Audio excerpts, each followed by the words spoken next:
Ketika ada seorang laki-laki ditanya oleh Hasan Al-Basri, "Kam umruka ya fulan?" Berapa usiamu wahai fulan? Maka orang ini mengatakan, "Sittuna sanatan ya imam." 60 tahun wahai imam. Kata Hasan Al-Basri, "Kalau begitu perjalananmu sudah jauh dan sudah mendekati finishnya dan sudah akan menjumpai Allah Subhanahu wa taala." Maka orang ini mengatakan, "Inna lillahi wa inna ilaihi raji'un." Ya imam, kita semua datang dari Allah dan akan kembali kepada Allah. Maka Hasan Al-Basri rahimahullah ta'ala mengatakan, "Ya fulan, tahukah tafsir daripada inna lillahi wa inna ilaihi raji'un?" Maka orang ini mengatakan, "Tidak ya imam." "Idzan fassir lana." Kalau gitu tafsirkan apa maknanya. Maka Hasan Al-Basri mengatakan, "Inna lillah" artinya inna lillahi abdun. Ketika kita katakan inna lillah, sesungguhnya kita datang dari Allah, maknanya kita ini datang dari Allah sebagai hamba. Kita ini hamba Allah Subhanahu wa taala. Di sana ada tuannya, Allah Subhanahu wa taala. Kalau kita seorang hamba, wa inna ilaihi raji'un, dan kita akan kembali kepada Allah, maknanya kita harus mempertanggungjawabkan kehambaan kita di dunia saat kematian kita menghadap Allah Subhanahu wa taala. Itulah makna inna lillahi wa inna ilaihi raji'un. Bahwa kita seorang hamba dan kehambaan kita akan dipertanggungjawabkan di hadapan Allah Subhanahu wa taala setelah kematian kita. Maka orang ini mengatakan, "Ya imam, kalau kita akan dihadapkan di hadapan Allah, kira-kira nih apa yang bisa meringankan kita untuk mempertanggungjawabkan perbuatan kita di hadapan Allah?" Maka Imam Hasan Al-Basri mengatakan, "Perbaiki hidupmu yang tersisa, Allah akan ampuni dosamu yang sedang dan yang telah kau lakukan."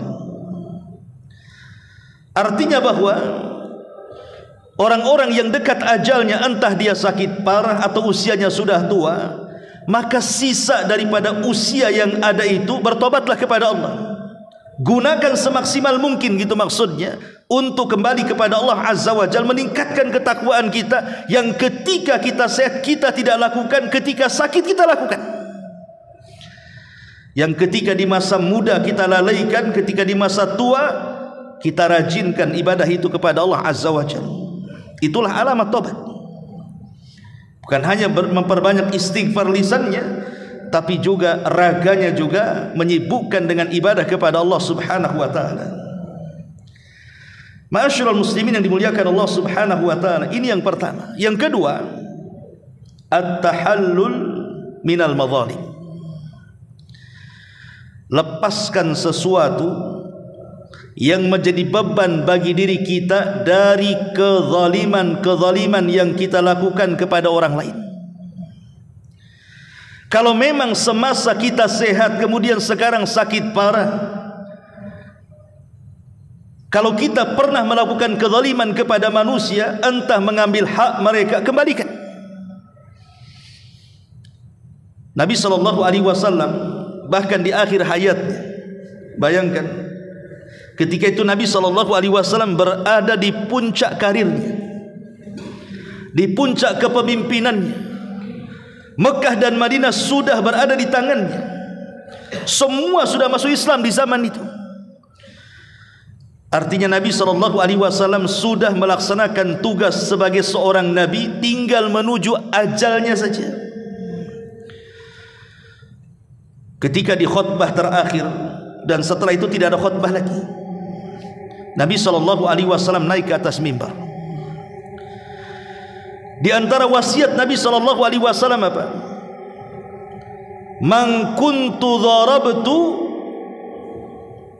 dhahran, barang siapa yang ketika itu, kata Rasul, aku pukul pundaknya, fahadha dhahri falyaqtas minni, nih punggungku, silahkan kisos hari ini.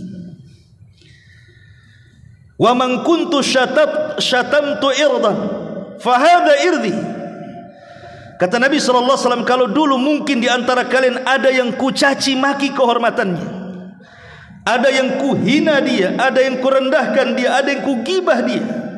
Sekarang kehormatanku ada di hadapan kalian. Qisas.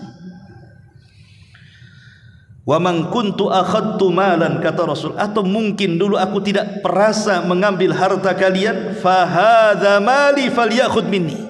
Ini hartaku, ambil sekarang. Lihat bagaimana Nabi SAW mencontohkan ini ujung hayatnya ini.